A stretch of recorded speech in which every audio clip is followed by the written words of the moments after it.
So I use the dark umber for the wax. So to do something similar, I'm going to use the Garden Gate Atelier Glaze, which is a neutral dark brown. This is my go-to color. I love it. I use it every single day.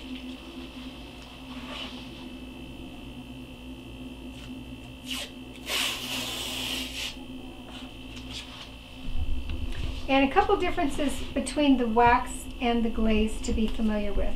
First of all, the wax is forgiving in that it stays moist or wet for quite a while, and you don't have to worry about rushing. It's not going to get ahead of you. If the phone rings and you have to go get it, it's okay. Glaze is a little different. Glaze is a water base, water medium, and as such it evaporates more quickly. Let me move some of my other things here. And so you don't want to do it when you're going to be interrupted. You want to be able to do it on an afternoon when you've got some time and you can give it the attention it deserves. And another tip is with glaze, you don't want to do too large of an area at once. With the wax, sometimes I will do an entire side of a dresser, just cover the whole thing and take it off. I wouldn't do that with the glaze. With the glaze, I would do small sections at a time. And a little tip, when you do the small sections, you don't want to overlap one section to the next because you'll get dry lines. So I'm going to show you how to not do that.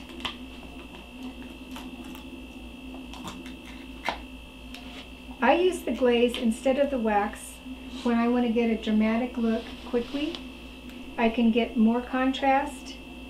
I can have it dry quickly and go back and do my clear coats a little sooner. I've had trouble if I don't wait long enough with the wax that it lifts, and that's my fault because you do need to wait overnight, and sometimes I get impatient. With the glaze, I have found here in New Mexico, I don't have to wait overnight, but I would say in parts of the country like Florida, on the East Coast when you're close to the ocean, anything with a lot of moisture, wait till the next day. It's not worth doing your primer, your paint, your glaze, and then your clear coat and having it lift. So another thing I'll say is if you have painted something and you've got an area that you bumped into something and you need to touch it up, you touch it up with your paint. This is antique here. Don't go back and glaze over it right away because that touch-up area will do what they call flash, and it looks lighter and brighter than the rest of it. So if you have an area with your paint that you've had to go back and touch up, you definitely want to wait overnight before you go and glaze over all of it, because that glaze will pick up the difference in the paint. It knows that part of it is evaporated and part of it isn't. So make sure it's all uniformly dry before you start. So my tools when I glaze is I always have a wet rag with me. I have the brush that I'm applying the glaze with, and I have another brush that I stipple with. Soft brushes are great to do that with. They sell the nylon brushes with Vintage Market Design, and that's a really good one because it's stiff and it will help move the product around a lot. And I don't want any streaking or harsh lines in my glazing. I want it to be as close to uniform as I can, although you will, just by nature of the beast, get more striations than you will with the wax. It's just the way it looks, and I personally like that look a lot. So because I've got a pretty big area here, and I didn't tape on this side because I want you to see the difference next to each other, but what I'm going to do is divide this in half and do, like I call them batches. One batch here, and then I'll do my second batch here, and I'm going to show you how you don't want to overlap the glaze so you don't get the dry lines.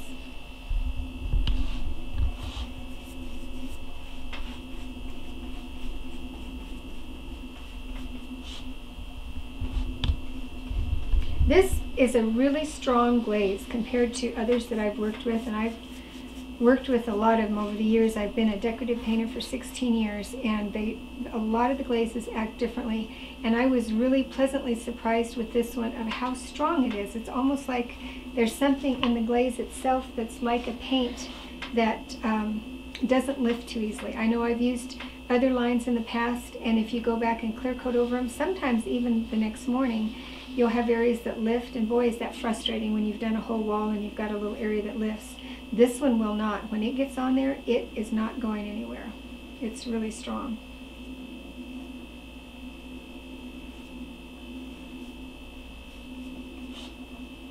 I think it's an exciting time to be a painter because they've come out with such great products that just do some of the work for us. So you can see I'm being fairly generous with this. I want to have enough liquid to move around. I don't want it to grab into the paint real quick. Okay, so I applied half of it.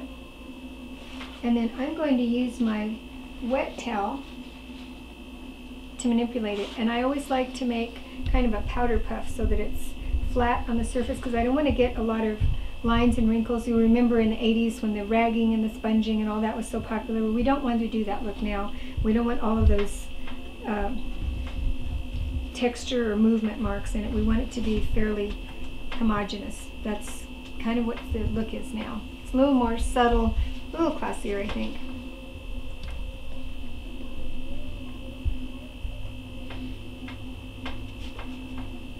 So you can see one of the advantages of the glaze is you get more contrast between the highs and lows. So I'm going to go in and stipple my areas. I've got a little bit of overlap here. I'll get that off. And I'm just going to work it a little bit. I don't want to puddle in those deep areas. I want it to be darker, but I don't want to puddle.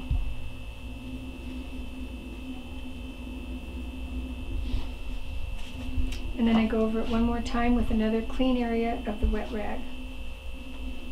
And even a little bit of a circular motion is not bad, because it'll take off a little bit more for you.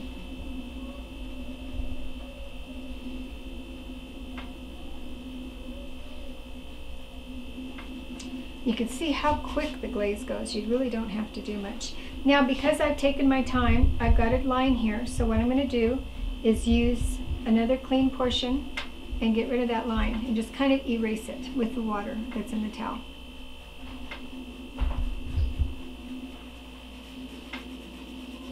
And if it doesn't come right away, just give it a little bit more elbow grease.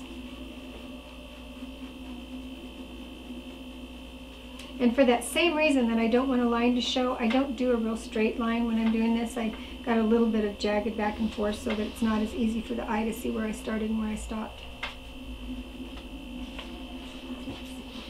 And we'll do this next section.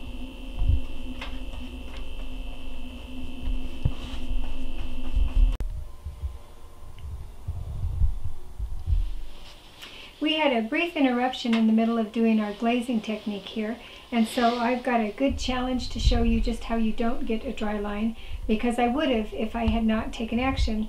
We had to stop the camera for a few minutes, and so I came back. I found one of these soft bristled nylon brushes that Vintage Market Design sells that I told you about that's so good for stippling, and I went back in and removed some of the areas, and then I took my wet rag and I created a amorphous edge here on the end of the glaze where I had worked, because I don't want a harsh line when I'm going back into it. If I were doing a big piece and just doing, say I was doing this whole board start to finish with glaze, what I would do is do the outside section first, like do one end, then the sides, and then this side, and then I would do this recessed area, and then the very last thing I would do is the top panel, because that's what shows the most. And you don't want to do this first and then work on the side, because you'll get all your little brush strokes and drips and things on the part that's going to show the most. But since I'm dividing this up, I'm kind of working like this instead. So we did the glaze on this side and I stippled it out, and now we're just going to fill in the rest. Oops, wrong brush. There we go. And one thing I want to mention with glaze, again, unlike wax you can go back and rub and work it and it stays kind of soft, and you've got quite a bit of time. The glaze dries quickly, and you don't want to go back and rework it when you've just done an area. Like I should not go over here and try and work something there, because what had happened is the glaze would lift up and I'd have a big white spot. So wait until the next day if there's something you don't like and you want to fix it. But so many times my staff and I have said as we're glazing, walk away from the glaze, because if you rework it, it just gets worse and worse and worse. And what is a little problem pretty much is the size of a dinner plate in a few minutes. So best thing to do is just get comfortable with it not being absolutely perfect. It's supposed to look like a hand wrought finish. And that's, again, one of the things I like about glaze is you can see the hand in it a little bit more than you can the wax.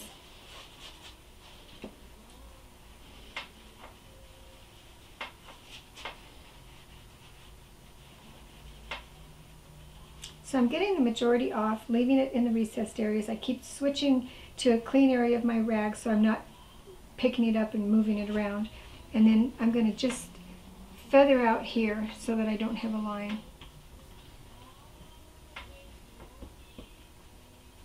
You got to work it a little bit with the brush and a little bit with the towel. So I'm getting this nylon brush, and by stippling, I'm just pouncing a little bit, spreading the part that's in the recessed area and bringing it out so it's not too much of a contrast. Sometimes a little bit of back and forth motion, sometimes pouncing, but you just keep at it till you get a nice antique look. I'll go back over there in a minute.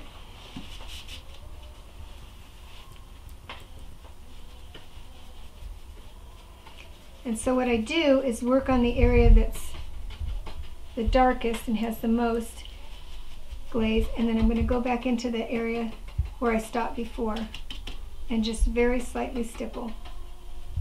And if you don't overlap, you shouldn't have much of a line. The lines happen when the glaze goes on top of the old glaze, and it just is translucent, and the more layers you have, the darker it gets.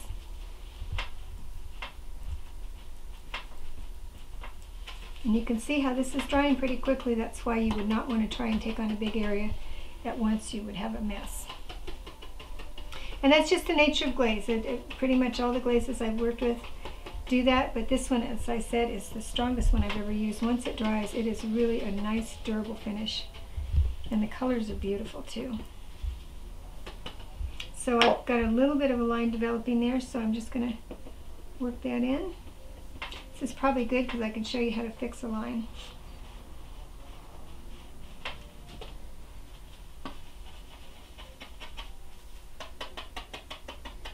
So I'm just taking the residue of what's left on this nylon brush from my stippling and working that over, because I don't want to take a lot of wet paint like that and end up with a big line.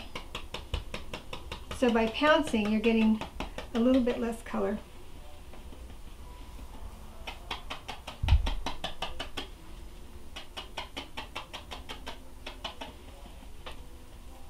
And your towel, this is a damp towel, it's not soaking wet, but it's also good for taking off some extra.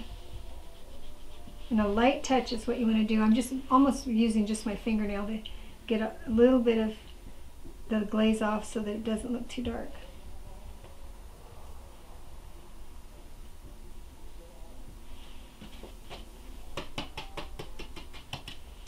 And then what I'm going to do is put just a little bit more over here in the recessed areas. I'm not going to do anything on that flat area because I don't want it to lift, and I don't want to get a white spot in the middle of that.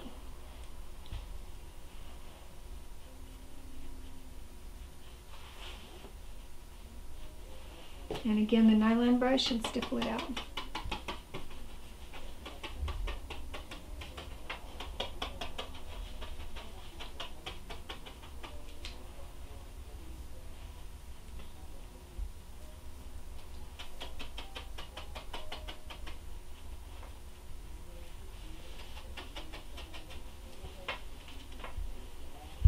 Okay, and I do have a little bit more of a line than ideally I would want. Like I said, we had a little bit of technical difficulty here. We did this section and then we had to wait about 15 or 20 minutes before we did this. If I had gone continually, we wouldn't have this. But even having it just be irregular shape like that, you can go back the next day and do a little bit more here and there to maybe deepen here and just make it go away. But you can see the difference between the high areas and the low areas, how there's a lot more contrast and a little bit more of a dramatic finish than you get with the wax. The wax is more subtle. Even if I were to use black on this antique, it still would be more subtle than the glaze. So if you need to get a job done in a hurry and you want a lot of bang for your buck, the glaze is the way to go. If you want it very subtle and just tone on tone, then the wax would be good. So that's 2 out of 4. Let's go on and try our next enhancer.